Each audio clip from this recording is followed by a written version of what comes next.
우리에게 주시는 말씀 누가복음 19장입니다. 5절부터 10절까지 말씀입니다. 자, 우리 한 목소리로 함께 성경 말씀 봉독하겠습니다.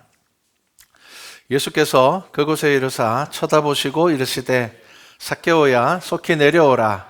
내가 오늘 내 집에 유하여야 하겠다 하시니 급히 내려와 즐거워하며 영접하거늘 무사람이 보고 수군거려 이르되 저가 죄인의 집에 유하러 들어갔도다 하더라. 삭개오가 서서 주께 여짜오되 주여 보시옵소서 내 소유의 절반을 가난한 자들에게 주겠사오며 만일 누구의 것을 속여 빼앗은 일이 있으면 내 갑절이나 갚겠나이다. 예수께서 이르시되 오늘 구원이 이 집에 이르렀으니 이 사람도 아브라함의 자손이미로다.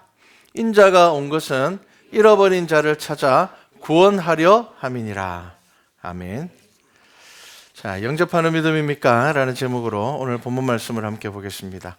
자, 19장 1절부터 10절까지 말씀을 보겠습니다. 자, 이제 예수님은 마지막으로 이제 요단강 나루를 건너서 유대 땅을 밟으셨습니다. 이제 예수님께서 주로 하셨던 사역지인 베레아와 이 갈릴리의 사역을 뒤로 하시고 공생애의 마지막 이제 십자가가 예수님 앞에 남겨져 있습니다. 구약의 예언서에 이미 기록되어 있듯이 이제 예수님을 죽이려는 자들은 좀 더 구체적인 계획을 세웠고요. 그럼에도 불구하고 예수님께서는 예루살렘을 향하여 오르셨습니다. 거기서 이제 예수님은 자신의 목숨을 많은 사람을 위한 대속물로 주시기 위하여서 죽임을 당하실 것입니다. 자, 이전에 예수님의 행보와 달리 예수님은 아주 공개적으로 예루살렘을 향하여 가셨습니다. 그리고 12제자를 비롯한 또 수많은 제자들이 유월절을 지키기 위해서 예수님을 따랐습니다. 자, 이 마지막 유월절은 이 유월절의 어린 양은 예수님이 될 것입니다. 자, 그래서 이제 예수님께서 첫 번째 도착한 곳이 종려나무의 도시로 불리는 여리고였습니다. 자, 이 여리고는요, 예루살렘에서 걸어서 6시간 정도의 거리입니다. 6시간. 그리고 이 여리고는 옛날에는 아주 부유하고 풍요로운 도시였는데 한때 좀 많이 어려워졌었죠. 뭐 로마와의 전쟁과 뭐 이런 것들 때문에 많이 힘들어 궁핍해졌었습니다. 그런데 이제는 이 비옥함과 번영을 회복하였습니다. 그래서 역사가 요세푸스가 이 여리고를 뭐라고 이야기하는가 하면은 작은 낙원이라 이렇게 불렀습니다. 작은 낙원. 이 여리고에서 나오는 특산품이 있는데 그게 뭐냐면 유향나무입니다. 그리고 이 유향나무에 이제 수확된 열매는요, 우리가 잘 아는 클레오파트라에게 바쳐졌습니다. 자, 그래서 이제 이 지역적으로도 이 아라비아로부터 오는 길목에 있는 것이 여리고였기 때문에 군사적인 중심지였습니다. 그리고 이 여리고는요, 예루살렘을 방문하는 순례자들이 마지막으로 머무는 체류지였습니다. 여리고는 헤롯이 건설한 원형 경기장 그리고 극장이 있었습니다. 여리고의 이 지명의 뜻은 뭐냐면요, 향기로운이라는 의미입니다. 향기로운. 그러니까 유향나무가 얼마나 많았으면 그 지역을 향기로운이라 그렇게 불렀겠습니까? 그리고 이 여리고에서 예루살렘으로 이르는 길은 아주 험했기 때문에 강도들의 은신처가 되었습니다. 그래서 예수님께서 강도 만난 자의 비유를 드실 때 여리고를 향해 가는 이렇게 이야기가 나옵니다. 자, 예수님께서 여리고에 오신다는 소문은 금세 퍼졌습니다. 왜냐하면 유월절 절기를 지키기 위해서 수많은 사람들이 예루살렘을 향하고 있었거든요. 그들이 예수님께서 행하신 기적들을 보고 그 소문을 널리 전했습니다. 무엇보다 이 죽은 나사로를 살리신 이적은 예수님보다 먼저 여리고에 전해졌습니다. 그리고 그들이 동시에 들은 이야기들이 있습니다. 어떤 소문을 들었을까요? 그들의 지도자가 예수님을 이제 죽이려고 한다라는 소문을 들었습니다. 이미 그 소문은 많은 사람들에게 퍼졌습니다. 그러니까 사람들은 굉장히 혼란스러웠을 것입니다. 왜냐하면 예수님의 기적과 가르침은 분명히 놀라운 것이지만 또한 그들의 지도자가 퍼뜨리는 소문들, 예수님은 사단을 힘입어서 기적을 일으키고 있다. 이런 소문들도 그들은 무시할 수가 없었을 겁니다. 왜냐하면 그들이 종교 지도자들이니까요. 그러니까 이 백성들이 가지고 있는 혼란은 무엇일까요? 과연 예수님은 사단의 힘으로 기적을 일으키는 분일까? 아니면 그는 메시아일까? 아니면 그가 적그리스도일까? 예수님은 세상에 구원을 줄 것인가? 아니면 우리 민족을 멸망시킬 것인가? 예수님은 승리할 것인가? 결국 파멸할 것인가? 혹은 다른 수많은 거짓 메시아들과 같이 한때는 많은 사람들에게 인기를 끌었다가 결국엔 사라져버릴 것인가? 여러 생각들을 가지고 있었을 겁니다. 그럼에도 그들에게 가장 많이 영향을 주는 것은 죽은 나사로를 살렸다는 소문이었습니다. 왜냐하면 수많은 사람들이 그것을 목격하였고 또 이 나사로의 장례에 참여한 사람들이 이제 절기를 지키기 위해서 예루살렘으로 오면서 많은 이들에게 소식을 전했을 것입니다. 그리고 이 나사로가 살아난 곳과 여리고는 그리 멀지 않은 곳이었기 때문에 그 소문은 아주 빠르게 왜곡되지 않고 전달이 되었을 것입니다. 하지만 또 한편으로는 이스라엘의 공회인 산헤드린이 예수님을 죽이기로 결정한 사실도 전달이 되었을 것입니다.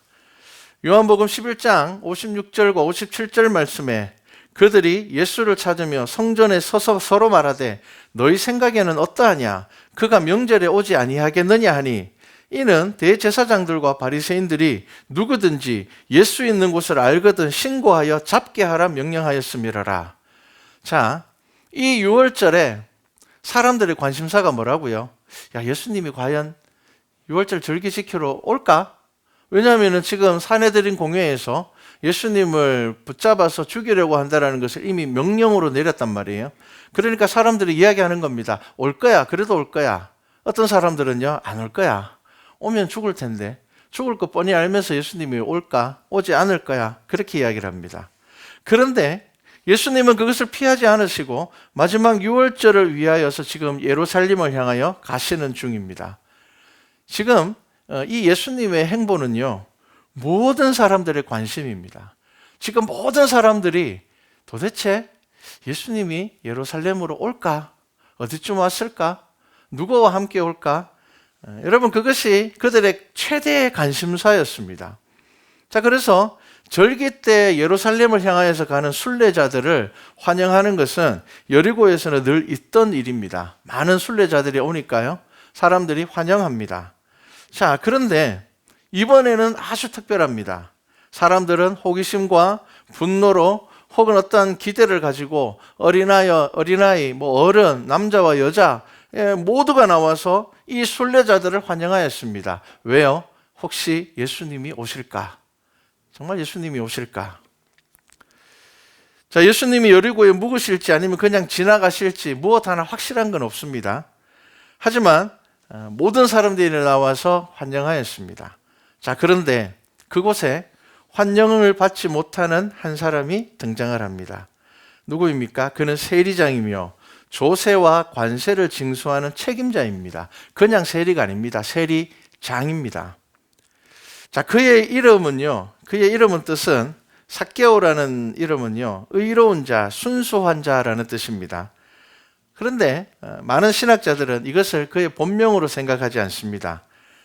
사람들이 그를 부르는 이름이라 말하는 학자들도 있지만 대부분의 학자들은 이것을 사람들이 이 삭개오를 조롱하기 위하여서 부르는 이름이라 그렇게 말합니다. 왜냐하면 이 세리에 대한 평판을 생각할 때 이것은 조롱하는 의미가 있습니다. 쉽게 이야기하면 그겁니다. 야, 너 세리인데도 네가 의롭다고? 야, 너 세리인데도 네가 순수하다고? 야, 네가 세리인데도 네가 거룩할 수 있다고? 그런 의미입니다. 조롱이었죠. 자, 우리는 지난주 설교 말씀을 기억해 보셔야 됩니다. 부자 청년에게 예수님께서 뭐라고 말씀하셨습니까? 그가 떠나가고 난 다음에 예수님께서는 부자가 천국에 들어가는 것은 낙타가 바늘길을 통과하는 것보다 어렵다라고 말씀을 하셨습니다. 자, 그런데 세리는 부정적인 모든 것을 갖춘 사람입니다. 부자이면서 사람들에게 이미 죄인으로 내가 확정된 사람입니다. 구원받지 못하는 사람입니다. 세리는 이 부자 청년과 다르게 무엇 하나 내세울 게 없는 사람이 바로 세리였습니다. 이후에 삭개오가 고백하듯이 많은 세리들은 자신의 이 권력을 사용하여서 사람들에게 돈을 거의 빼앗다시피 했었습니다. 왜냐하면 이 세리들은 이미 유대인들에게 버림받았다는 사실, 또 이미 자신들을 죄인으로 사람들이 가르친다는 그걸 이렇게 너는 죄인이야 라고 해버리는 그것 때문에 스스로를 더 악하게 만들었습니다. 그런데 삭개오는 달랐습니다. 그의 이름 뜻처럼 달랐습니다. 그럼에도 사람들은 삭개오는 죄인이었고 구원받지 못하는 사람이었습니다. 바리새인이면서 니고데모와 같은 사람, 바리새인이면서 사도 바울과 같은 사람이 있었듯이 삭개오는 일반적인 세리들과 달랐습니다. 자, 그 삭개오가 이제 예수님을 보기 위해서 나왔습니다. 군중 속에 있었습니다. 평소라면은 삭개오가 이렇게 나오지 않았을 겁니다. 왜냐하면 이 세리라는 사람들은요, 특히나 이 민족주의자들에게는 오늘날로 이야기하면 테러 대상이었습니다. 이스라엘 백성들, 유대인들의 세금을 걷어서 로마에다 갖다 바치는 사람들이기 때문에 아주 적대적이었습니다. 그러니까 사람들이 많은 곳에 잘 나오지 않았습니다. 그런데 이 세리가 지금 군중 가운데 나왔습니다. 왜 나왔을까요? 단순한 호기심 때문에 나왔을까요? 아니면 그 속에서 무엇인가 소망을 보고 있었을까요? 자신들을 적대하는 당시의 종교 지도자들과는 다른 예수님의 소문을 들었기 때문일까요? 죄인들을 찾아다니시고 친구가 되신다는 소문을 들었기 때문일까요? 여러분, 성령 하나님께서는 저와 여러분이 결단을 내릴 때, 마음에 하나님을 향한 소망을 가질 때 반드시 우리를 이끄시어 은혜의 장소로 인도하시는 분입니다. 여러분, 성령 하나님께서는 여러분들의 마음을 아십니다. 자, 이 삭개오가 예수님을 만나려고 나갔을 때에 어려운 장애물을 만나게 됩니다. 3절 말씀을 보면요, 그가 예수께서 어떠한 사람인가 하여 보고자 하되 키가 작고 사람이 많아 할 수 없어, 이렇게 합니다. 어려운 장애물 만났습니다. 사람들을 해치고 가고자 했지만 키도 작았고 몰려드는 인파가 너무 많아서 이겨내지 못하였습니다. 예수님을 만나고자 하지만 여러 장애물이 그 앞에 있었습니다. 그런데 이 삭개오는 포기하지 않습니다. 어떻게 합니까? 앞으로 달려갑니다. 4절에 보면 앞으로 달려가서 보기 위하여. 자, 삭개오는 여리고에 살고 있기 때문에 대략의 길을 알고 있습니다. 보통 순례자들이 어떤 길을 통과하여 가는지 알고 있습니다. 자, 그래서 앞서 달려갑니다. 무엇 때문에 예수님을 꼭 봐야 하는지 그 스스로도 아직 잘 알지 못하지만 지금 예수님을 보지 않으면 안 될 것이라는 것은 알았습니다. 왜냐하면 이번 6월절에 어떤 식으로든지 큰 일이 일어날 것이라는 사실은 대부분의 유대인들이 생각할 수 있었습니다. 지금 사내들인에서 공문이 내려왔잖아요. 예수가 됐는지 알아내면 신고해라. 잡아야 되겠다. 자, 그런 분위기들 속에서 많은 유대인들이 무엇인가 어떤 일이 일어날 것이라는 것을 알고 있었습니다. 이번 6월절에는 반드시 무슨 일이 일어날 것이다. 그걸 알고 있었습니다. 그래서 이 삭개오는 그는 길가에 있는 커다란 돌무화과 나무에 올라갑니다. 나무에 삭개오만 올라갔을까요? 아닙니다. 많은 사람들이 올라갔을 겁니다. 이제 예수님은 군중과 함께 점점 다가오고 있습니다. 예수님은 많은 사람들, 제자들에게 둘러싸인 상태입니다. 그리고 이 예수님의 뒤에는요, 더 많은 순례자들과 제자들이 따르고 있습니다. 그때 그 많은 사람들 중에 예수님 눈에 얼마나 많은 사람들이 있겠습니까? 그런데 가장 눈에 띄지 않고 지켜볼 수밖에 없는 자리에 있는 그 삭개오에게 예수님께서 관심을 보이셨습니다. 여러분, 돌무화과 나무에 오르는 순간의 삭개오는 오직 한 가지 생각밖에 안 하고 있습니다. 예수님을 보고 싶다. 어떤 분인지 내가 보고 싶다. 여러분, 이 간절함밖에 없었습니다. 오직 예수님만을 생각하고 바라보는 삭개오에게 예수님께서 말씀하셨습니다. 삭개오야, 속히 내려오라. 내가 오늘 내 집에 유하여야 하겠다. 여러분, 예수님은 삭개오의 이름을 아셨습니다. 그리고 그의 이름을 불러주셨습니다. 그리고 오늘 내 집에 유하여야 하겠다. 여러분, 오늘 이 본문의 사건을 통하여서 여러분들이 계속 생각하셔야 될 것이 있습니다. 삭개오가 예수님을 초청했을까요? 예수님께서 삭개오를 초청하셨을까요? 여러분, 이거 생각하셔야 됩니다. 여러분, 이거 얼마나 눈물 나는 장면인지 아셔야 됩니다. 삭개오가 어떻습니까? 같은 유대인들에게 멸시를 받고 종교적으로 이방인 취급받았고 구원에서는 이미 제하여진 것으로 확정되어 아무런 종교적인 소망이 없는 그에게 얼굴만이라도 보았으면 하는 그를 예수님은 초대하셨습니다. 그는 즐거이 영접하였습니다. 아직 아무 일도 일어난 것이 없지만 이미 삭개오의 영혼은 즐거워하였습니다. 삭개오의 집은 가까웠습니다. 주님은 그 집으로 가셨습니다. 죄인의 집에 들어가는 것에 대해서 아무런 거리낌이 없었습니다. 예수님은 바리새인의 집에도 청함을 받으셨고 세리의 집에도 청함을 받으셨습니다. 여러분, 사람들은 실망하고 분노합니다. 순례자를 환영하던 이들이 자신들이 멸시하는 세리의 집에 들어가는 예수님을 비난합니다. 뭐라고 이야기를 합니까? 야, 저 예수님이 삭개오의 집에 들어갔으라고 이야기하지 않습니다. 예수님이 세리의 집에 들어갔으라고도 이야기하지 않습니다. 뭐라고 이야기를 합니까? 저가 죄인의 집에 유하로 들어갔도다라고 이야기를 합니다. 죄인과 함께하는 것은 율법에 의하면 부정해지는 것입니다. 그런데 예수님께서는요, 한 영혼을 구원하기 위하여서 부정해지는 것을 두려워하지 않으셨습니다. 예수님은 자신의 체면과 자신을 향한 어떤 평가를 두려워하시는 분이 아니었습니다. 그것이 옳은 길이었기 때문에 그것을 두려워하지 않고 걸어가시는 분이셨습니다. 그런 예수님으로 인하여서 삭개오가 변화되었습니다. 자신의 잘못을 돌이키기 위한 최선의 노력을 선언하였습니다. 하지만 군중들은요, 그것보다 뭘 봅니까? 예수님이 죄인의 집에 들어가신 것만 생각을 합니다. 나중에 그들이 대제사장과 서기관들의 거짓 선동에 동조하여서 예수님을 못 박는 이유 또한 자신들이 보는 것만 보려고 하는 그들의 죄였습니다. 여러분, 우리가 그렇지 않습니까? 우리가 보는 것만 보려고 하고 내가 생각하는 것만 옳다고 생각할 때가 참 많습니다. 여러분, 이것이 죄입니다. 이것이 결국은 죄가 되는 것입니다. 여러분, 부자 청년을 만난 지가 얼마 되지 않았습니다. 이 부자 청년은 어떻습니까? 예수님께서 나를 따르라 라고 말씀하셨지만 그의 마음속에 더 크게 다가온 의미가 뭡니까? 내 모든 소유를 팔아서 가난한 자에게 나누어 주라는 말씀이 더 크게 다가왔습니다. 자기가 듣고 싶은 것, 자기가 생각하기에 더 큰 의미를 두는 것에 마음을 두었을 때 그는 결국 두려워하고 근심하며 돌아갈 수밖에 없었습니다. 자, 바리새인들에게 누룩에 갇혀서 이 부자 청년은 재물로 인하여서 근심하여서 돌아갔는데 삭개오는요, 자신의 재산의 절반을 가난한 자들에게 주겠다고 합니다.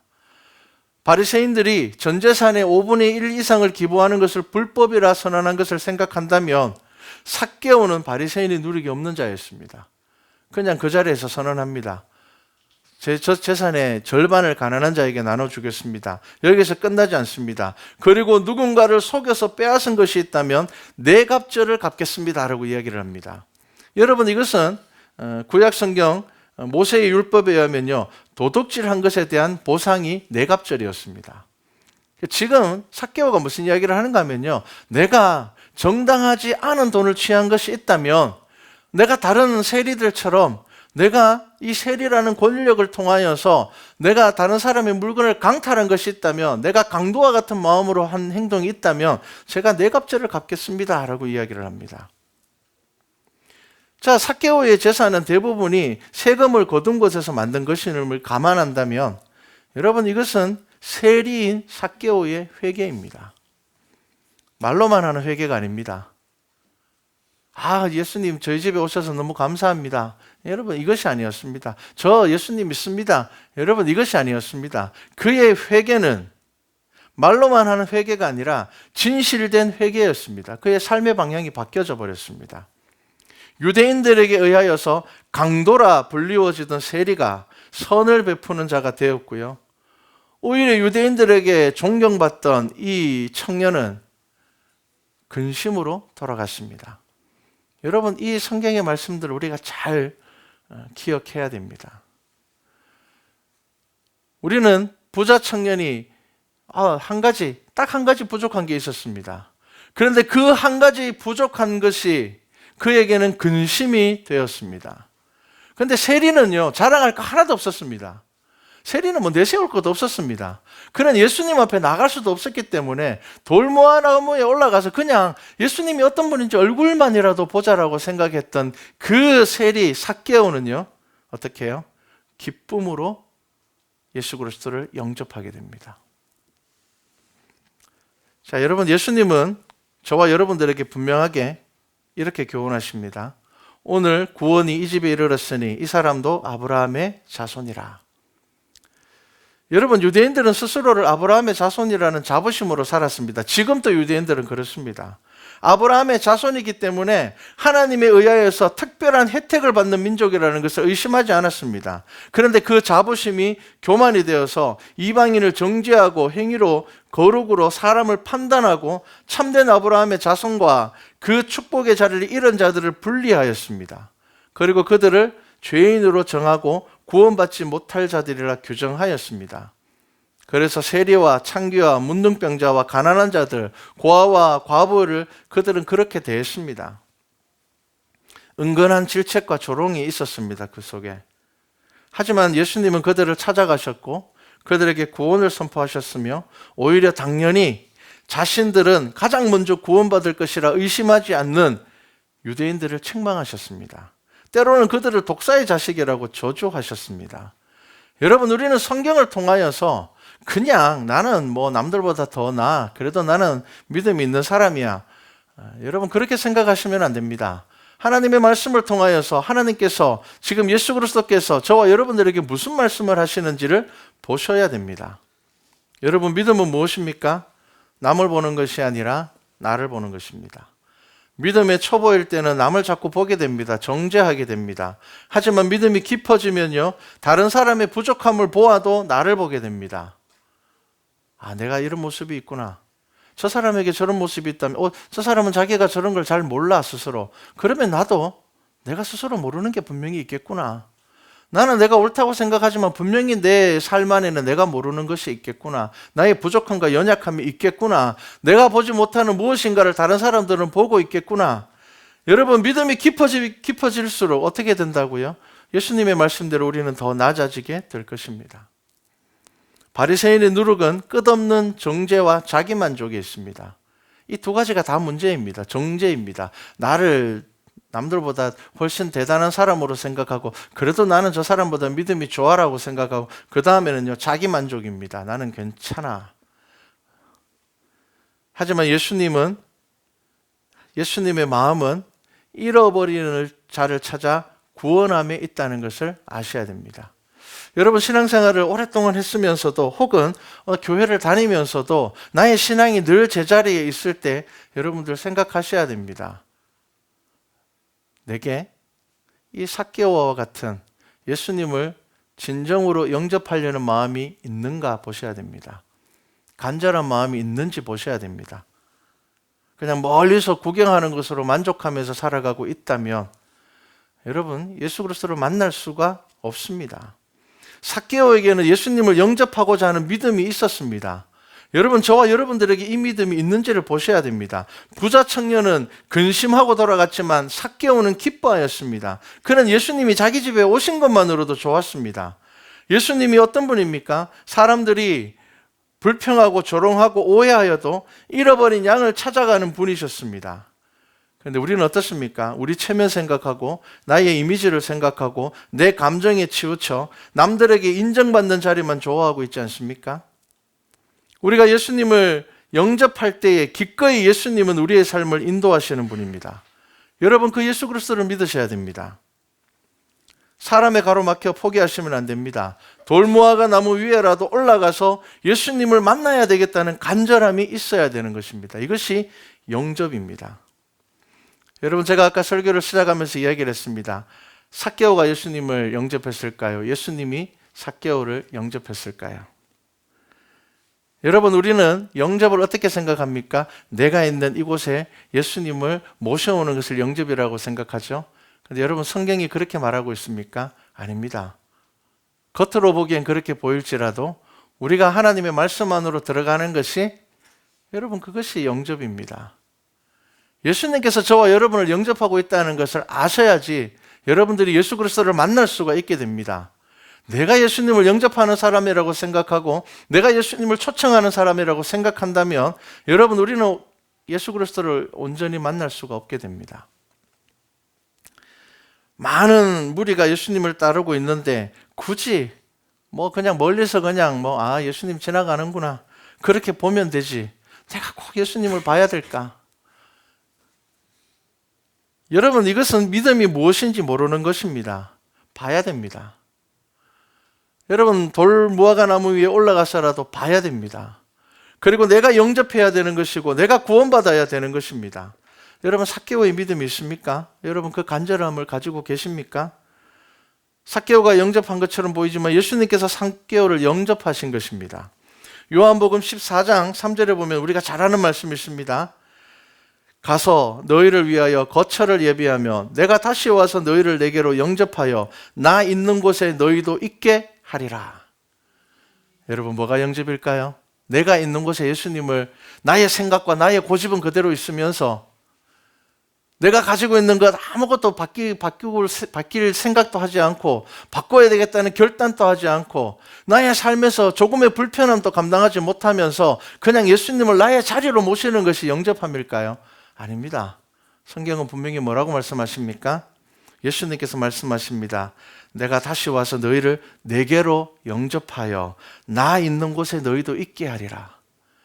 여러분, 예수님이 계신 곳에 여러분들이 가는 게 영접입니다. 여러분들이 겉으로 보기엔 여러분들이 예수님을 영접하는 것 같고 내가 선택해서 예수님을 믿는 것 같고 내가 그냥 이 교회를 기독교를 선택해서 여러분 믿는 것 같지만 여러분, 성경에서 성령 하나님께서 저와 여러분들에게 무엇을 알게 하신다고요? 하나님은 예수 그리스도가 하나님의 아들이심을, 그가 십자가에 달려 죽으신 분이심을, 2000년 전에 일어난 그 사건을 우리가 믿게 하는 것은 성령 하나님께서 우리 마음 가운데 역사하시기 때문입니다. 여러분, 누가 누구를 영접하고 있는 것입니까? 내가 예수님을 영접한다고 생각하면 여러분 교만에 빠집니다. 여러분, 지금 여러분들이 예수 그리스도를 믿고 내 마음 가운데 내가 하나님의 자녀임을 알게 된다면, 그리스도의 십자가가 나의 십자가가 되는 것을 알게 된다면 여러분 깨닫게 될 겁니다. 예수님께서 나를 영접하셨구나. 내가 영접하는 게 아니라 나의 이 삶 가운데서, 나의 이 부족한 가운데서도, 이 연약한 가운데서도 예수님께서 나를 영접하셨구나. 예수님께서 있으신 그곳에 나와 함께 하기를 원하시는구나. 여러분, 이것이 영접입니다. 우리 말씀과 찬양교회 모든 성도들이 이 말씀을 깊이 있게 묵상하시기 바랍니다. 여러분이 영접하는 것 아닙니다. 예수님께서 여러분들을 영접하셨습니다. 여전히 부족하고 여전히 모나고 고집이 세고 내 생각밖에 하지 못하고 그러면서도 내가 남들보다 더 낫다라고 생각하고 그래도 나는 남들보다 잘하고 있다고 생각하고 그래도 나는 믿음이 좋다고 생각하는 이 부족하고 연약한 저와 여러분을 예수님께서 영접하시기로 작정하셨다는 겁니다. 여러분, 이 예수 그리스도의 영접 그 안에, 예수님께서 계신 그곳에 여러분들이 그 말씀 안에 살아가는 믿음의 한 주가 되기를 주님의 이름으로 축복합니다.